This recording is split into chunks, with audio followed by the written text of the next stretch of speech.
ஒரு 10 இயர்ஸ்க்கு முன்னாடி எல்லாரையும் என்ன ஆக போறீங்கன்னு கேட்கும்போது எனக்கு ஒரு ஐடி ஃபீல்டில் ஒரு சாஃப்ட்வேர் டெவலப்பிங் வேலை கிடைச்சா போதுன்னு சொல்லிட்டு இருந்தாங்க. இதே ஒரு 5 இயர்ஸ் முன்னாடி எல்லாரும் என்ன ஆக போறீங்க அப்படின்னு கேட்கும்போது எனக்கு வந்து ஃபுல் ஸ்டாக் டெவலப்பர் ஆகணும்னு சொல்லிட்டு இருந்தாங்க. பட் இன் 2023ல எல்லாரும் சொல்ற ஒரே பதில், நான் வந்து ஏஐ படிக்கணும், எம்எல் படிக்கணும், மிஷின் லேர்னிங்கை பற்றி தெரிஞ்சுக்கணும், ஆர்டிஃபிஷியல் இன்டெலிஜென்ஸ் எப்படி ஒர்க் ஆகுதுன்னு பற்றி தெரிஞ்சுக்கணும் அப்படின்னு சொல்கிறாங்க. Just because of chatgpt. So அந்த மிஷின் லேர்னிங் எப்படி படிக்கலாம், ஸோ என்னென்ன ஃப்ரீ ரிசோர்ஸஸ் இருக்குது, ஸோ ஃபர்ஸ்ட் மிஷின் லேர்னிங் படிக்கிறதுக்கு என்ன ஃபர்ஸ்ட் லாங்குவேஜ் படிக்கணும், ஸோ அப்படின்றத பற்றி தான் இந்த வீடியோவில் பார்க்க போகிறோம். Let's get into the video. This is Priya talks. So நம்ம சேனலை சப்ஸ்கிரைப் பண்ணலாம், பண்ணி வச்சுக்கோங்க. பெல் ஐக்கானை ப்ரெஸ் பண்ணுங்கள். அப்போ தான் நான் போடுற வீடியோ உங்களுக்கு வந்து நோட்டிஃபிகேஷன் வரும்.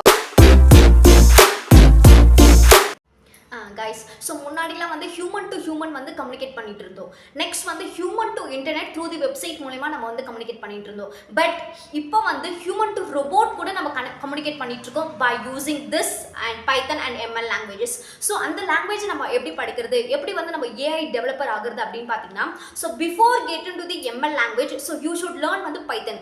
ஸோ இந்த பைத்தனை நீங்கள் லேர்ன் பண்ணால் மட்டும்தான் அதுக்கு ரிலேட்டடான லைப்ரரிஸ் படிக்க முடியும். நெக்ஸ்ட் வந்து ஒரு எம்எல் லாங்குவேஜ் படித்து அதுக்கு ரிலேட்டடான ஒரு மாடல்ஸ் வந்து நீங்க கிரியேட் பண்ண முடியும். ஸோ ஃபர்ஸ்ட் வந்து இந்த பைத்தன் ஏன் படிக்கணும் அப்படின்னா, ஸோ த 3 மெயின் ரீசன் இருக்கு. ஸோ என்ன ஃபர்ஸ்ட் ரீசன் அப்படின்னா, the second highest paid language in the IT industry is the first reason. Second reason என்னன்னா, it is easily comprehensive and flexibility. It is easy to understand. அது வந்து ரொம்ப டெக்னிக்கலாக இருக்காது. அதாவது நம்ம இங்கிலீஷ் ஒரு புக் படிக்கிற மாதிரி தான் இருக்கும் அந்த கோர்ஸ், அந்த சின்டாக்ஸ், அந்த கண்டிஷன்ஸ் எல்லாமே. இது செகண்ட் ரீசன். தேர்ட் ரீசன் என்ன அப்படின்னா, நான் டெக்னிக்கல் பீப்புள் கூட ஸோ ஈஸியாக இந்த லாங்குவேஜை அடாப்ட் பண்ணி அக்வயர் பண்ணி ஒரு 1.5 மந்த்தில் இந்த லாங்குவேஜை கற்றுக்கிட்டு ஒரு பைத்தன் டெவலப்பர் ஆக முடியும். ஸோ இந்த 3 மெயின் ரீசனுக்காக தான். ஸோ ஒரு கிளாஸ் ரூமில் நீங்கள் ஸ்டூடெண்ட்ஸ் கிட்ட போயிட்டு கேட்டிங்கன்னா 80% ஆஃப் தி பீப்புள் வந்து கோடிங் வந்து பிடிக்காதுன்னு சொல்லுவாங்க. ரிமைனிங் 20% ஆஃப் தி பீப்புள் தான் வந்து ஃபுல் ஸ்டாக் டெவலப்பர் ஆகணும், மெயின் ஸ்டாக் ஆகணும், ஆப் டெவலப்மெண்ட் ஆகணும், ஆண்ட்ராய்டு, இந்த மாதிரி விஷயங்கள் சொல்லுவாங்க.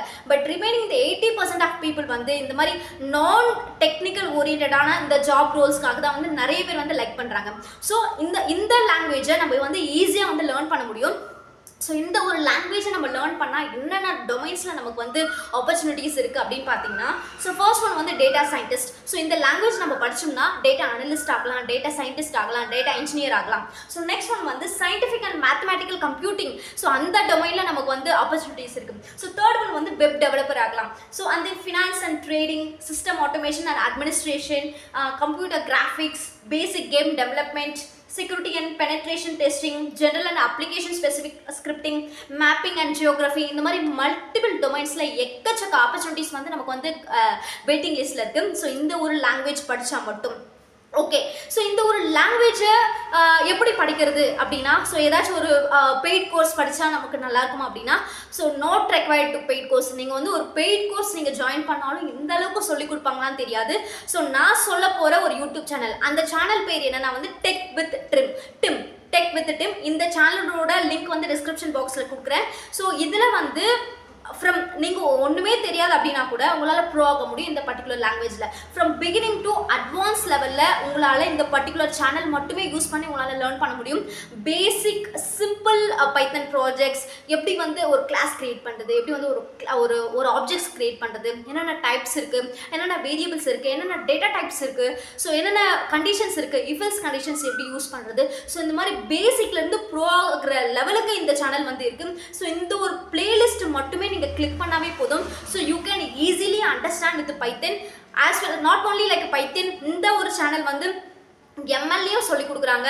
எப்படி வந்து ஒரு மாடலை க்ரியேட் பண்ணுறது, ஸோ எப்படி வந்து ஒரு கமாண்ட்ஸ் நம்ம ரோபோட் அண்டர்ஸ்டாண்ட் பண்ணிக்கிற மாதிரி கமாண்ட்ஸ் எப்படி கொடுக்குறது, எப்படி வந்து நம்ம பேசுகிற லாங்குவேஜை வந்து ப்ராசஸ் பண்ணி அதை ஃபில்டர் பண்ணி அது வந்து ரெகக்னைஸ் பண்ணுது. இந்த மாதிரி எக்கச்சக்க விஷயங்கள் இந்த மெஷின் லேர்னிங்கும் வந்து இந்த ஒரு லாங்குவேஜை யூஸ் பண்ணி நம்மளால் வந்து ஈஸியாக வந்து லேர்ன் பண்ண முடியும். ஸோ அந்த சேனல் பேர் தான் வந்து டெக் வித் டிம். ஸோ நீங்கள் வந்து கோர்ஸ் நீங்கள் ஒரு ஆன்லைனில் பை பண்ணியோ இல்லை வந்து ஃபிசிக்கலாக நீங்கள் அப்பியர் பண்ணி ஒரு கோர்ஸை நீங்கள் உட்காந்து படிக்கிறது விட ஃப்ரீ ஆஃப் காஸ்ட், இந்த ஜீரோ காஸ்ட் யூஸ் பண்ணி நீங்கள் வந்து ஒரு பைத்தன் டெவலப்பர் ஆகலாம், ஒரு மெஷின் எம்எல் இன்ஜினியர் ஆகலாம். ஸோ அந்த அளவுக்கு வந்து இந்த கோர்ஸ் இருக்குது. So try to make use of it, to check it out. So okay. So next வந்து நம்ம வந்து இந்த பைத்தனை கற்றுக்கிட்டோம், இந்த ஏஐயை கற்றுக்கிட்டோம். ஸோ இது வந்து நம்ம எப்படி அப்ளை பண்ணுறது அப்படின்னா, ஓகே. ஸோ நீங்கள் ஏஐ படிச்சிட்டிங்க அப்படின்னா என்னென்னா இப்போ வந்து ஒரு ஒரு ஆர்டிஃபிஷியல் இன்டெலிஜென்ஸோட சப்செட் தான் வந்து மெஷின் லேர்னிங். மெஷின் லேர்னிங்கோட சப்செட் தான் வந்து டீப் லேர்னிங். ஸோ இந்த விஷயங்கள் நீங்கள் படித்தா மட்டும்தான், இவ்வளோ விஷயங்கள் நீங்கள் படித்தா மட்டும்தான் வந்து நீங்கள் ஒரு எம்எல் என்ஜினியராக ஆக முடியும். அதாவது அதுலேயுமே நிறைய டாபிக்ஸ் இருக்குது. நீங்கள் எப்படி ப்ரிடிக்ட் பண்ணுவீங்க, எப்படி அனாலிசிஸ் பண்ணுவீங்க, எப்படி வந்து நீங்கள் ஒரு சில விஷயத்தை கிளாஸிஃபை பண்ணுவீங்க. ஸோ நெக்ஸ்ட் வந்து எப்படி வந்து நேச்சுரல் லாங்குவேஜ் ப்ராசஸிங்னா என்ன, ஸோ அதில் எப்படி நம்ம வந்து கமெண்ட்ஸ் கொடுக்கலாம். ஸோ இவ்வளோ விஷயங்கள் வந்து நீங்கள் கற்றுக்கணும். ஸோ அந்த விஷயங்கள் எல்லாமே வந்து அந்த டெக் வித் டிம் யூடியூப் சேனலில் வந்து அவைலபிளாக இருக்குது, நீங்கள் பார்த்து தெரிஞ்சுக்கலாம். ஸோ நீங்கள் ஒன்ஸ் நீங்கள் கற்றுக்கிட்டிங்கன்னா இதுக்கு ரிலேட்டடாக வந்து நீங்கள் ப்ராஜெக்ட்ஸ் பில்ட் பண்ணால் மட்டும்தான் நீங்கள் படித்த கான்செப்ட்ஸை வந்து உங்களால் கிளியராக அண்டர்ஸ்டாண்ட் பண்ணிக்கிங்களான்னு சொல்லிட்டு உங்களால் வந்து புரிஞ்சுக்க முடியும். ஸோ இதில் நான் சொல்கிற இந்த ஃபோர் சிம்பிள் ப்ராஜெக்ட்ஸ் இருக்குது, அதை நீங்கள் வந்து ட்ரை பண்ணி பாருங்கள்.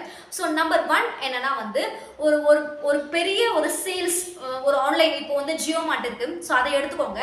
அது வந்து பாஸ்ட் ஃபியூ இயர்ஸில் எந்த மாதிரி வந்து ஒரு சேல்ஸ் கொடுத்துருக்கு, எந்த ப்ராடக்ட்ஸ் வந்து நல்லா சேல்ஸ் ஆகிருக்கு, எந்த ப்ராடக்ட்ஸ் வந்து ஸ்டாக்ல இருந்துக்கிட்டே இருக்குது, அதோட எவாலுவேஷன்ஸ், அந்த சேல்ஸோட ப்ரிடிக்ஷன்ஸ் நெக்ஸ்ட் 10 இயர்ஸில் வந்து அது எப்படி இருக்கும். ஸோ அந்த மாதிரி நீங்கள் வந்து ஒரு ப்ராஜெக்ட் கிரியேட் பண்ணலாம். ஸோ நெக்ஸ்ட் வந்து ஒரு பெரிய யூனிவர்சிட்டி நீங்கள் எடுத்துக்கோங்க. அந்த யூனிவர்சிட்டியில் இருக்கிற ஸ்டூடெண்ட்ஸ், ஸோ எத்தனை பேர் வந்து நிறைய கிரேட் வாங்கியிருக்காங்க, அதாவது நல்ல கிரேட்ஸ் வாங்கியிருக்காங்க, ஸோ எத்தனை பேர் வந்து பிளேஸ்மெண்ட் ஆயிருக்காங்க, எத்தனை பேர் வந்து ரொம்ப ஆவரேஜ் ஸ்டூடெண்ட்ஸாக இருக்காங்க. ஸோ நெக்ஸ்ட் 10 இயர்ஸில் வந்து அந்த பர்டிகுலர் யூனிவர்சிட்டி வந்து எந்த அளவுக்கு வந்து க்ரோ ஆகும். ஸோ இதுக்கு முன்னாடி இயர்ஸில் எப்படி இருந்தது, ஸோ நெக்ஸ்ட் இயர்ஸ்க்கு எப்படி இருக்கும். ஸோ இந்த மாதிரி ஒரு ப்ராஜெக்ட்ஸ், இது எல்லாமே வந்து ப்ரிடிக்ஷன்ஸ் அண்ட் அனாலிசிஸ், பின்னாடி நடக்க போகிறத நம்ம ஒரு ப்ராஜெக்டாக கிரியேட் பண்ணி முன்னாடியே அனாலிசிஸ் பண்ணி சொன்னால் அதுக்கு ரிலேட்டடான ஃபியூச்சர்ஸ் வந்து அவங்க கிரியேட் பண்ணுவாங்க. ஸோ இதுதான் வந்து ஏஐ, அதாவது எம்எல்லோட மிகப்பெரிய ஒரு ஸ்கோப், ஒரு பெனிஃபிட், இல்லை ஒரு கான்செப்ட்னே சொல்லலாம். அண்ட் தென் தேர்ட் ஒன் என்னென்னா வந்து நீங்கள் வந்து ஒரு high risk flower classification. So ஏதாச்சும் ஒரு ஃப்ளார் எடுத்துக்கிட்டு அதில் என்னென்ன ஃபேமிலிஸ் இருக்குது அதை எப்படி வந்து கிளாஸிஃபை பண்ணலாம். ஸோ அந்த ஒவ்வொரு ஃபேமிலிஸோட ஃப்ளார்ஸோட லென்த் வித் எல்லாமே வந்து வேரி ஆகும். ஸோ அது எப்படி வந்து ப்ரிடிக்ஷன் ஆகுது, ஸோ எந்த மாதிரி டைப்ஸ் இருக்குது, ஸோ இந்த மாதிரிலாம் வந்து நீங்கள் அனாலிசிஸ் பண்ணி ஒரு ப்ராஜெக்ட்ஸாக க்ரியேட் பண்ணலாம். ஸோ இதுதான் வந்து like 3 simple projects ideas, like you can apply whatever you have learned previously. So இந்த விஷயங்கள் நீங்க பண்ணா மட்டும் தான், அதாவது ஒரு அட்லீஸ்ட் நீங்க ஒரு இன்டர்மீடியட் லெவலையாச்சும் நீங்க வந்து ஒரு AI ல இருக்க முடியும். So that's it friends. So I hope this video will going to make life changing, and this video will give somewhat like some value. இந்த வீடியோ பார்த்ததுக்கப்புறம் எனக்கு வந்து கமெண்ட் பண்ணுங்க. ஸோ ஐ காட் சம் வேல்யூன்னு. So it's giving me really motivated. ஓகேங்களா? So thank you so much for வாட்சிங் and clicking and supporting me. So thank you so much guys. So I will meet you on next video.